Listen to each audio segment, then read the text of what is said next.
Greetings, YouTube. Today we're talking about a Batman figure. This one is from The Dark Knight Returns, the original Frank Miller comic, and this is the powered armor Batman at the end of the comic, where he takes on Superman.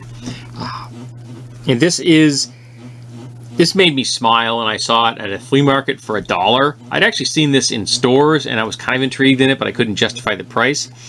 But for $1, it even has the grappling pistol with it.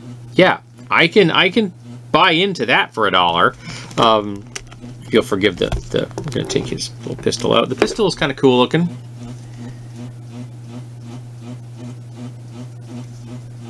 Relatively well carved. There's no painting on this. It's just one solid piece of plastic. But yeah, pretty well done. Put you down. And it's interesting that it's left-handed, because he wants to keep his right hand up there for punching. That's what he does. He punches. This figure has a fair amount of articulation. You have the head articulation. You have shoulder articulation, a limited articulation in that regard. You have some arm here. It's 2 locations, naturally here, and also, I think, is there some on the wrist? Maybe not. It's just in that spot. And then you have some in the wrist itself. Just rotation. And this is the same. Again, limited, very limited in that direction. Up and down. Rotary in a weird spot. And then hand rotation. You can do you can be all angsty and such. And let's face it, a face like that, he's good at being all angsty. And it's the carving is the sculpting is pretty well done. The painting is pretty well done. Obviously, it was probably done before then clicked in place. So you have to ask yourself, why would he have an open face on his helmet? I understand that it's the Batman thing, but that's just asking to get killed. Admittedly, Superman in that particular scene had been beaten silly with nuclear energy, and then been hit with Kryptonian rather. So yeah, Kryptonite. So, yeah, so it's yeah, he was not in great shape. We have some waist rotation and a nice utility belt. Very blocky and chunky.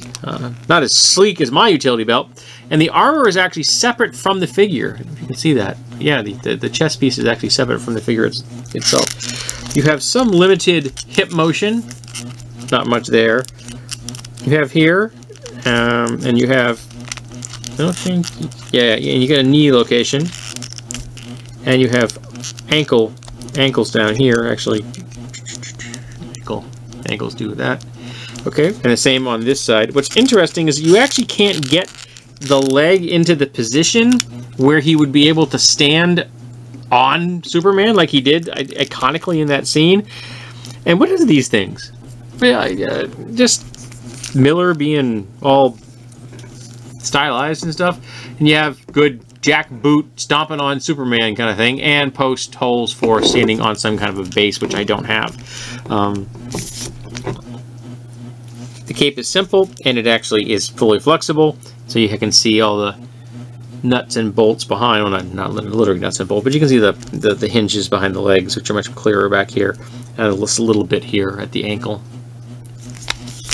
But yeah, this is a good figure. It's got a nice weight to it. It actually will stand up on its own, even without a base, so that's kind of nice.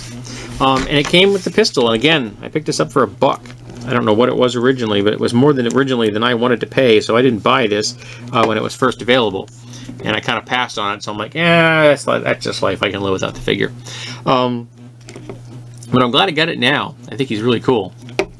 And I loved this comic. I loved the original Dark Knight Returns. I liked Dark Knight Returns 2. I still enjoyed it.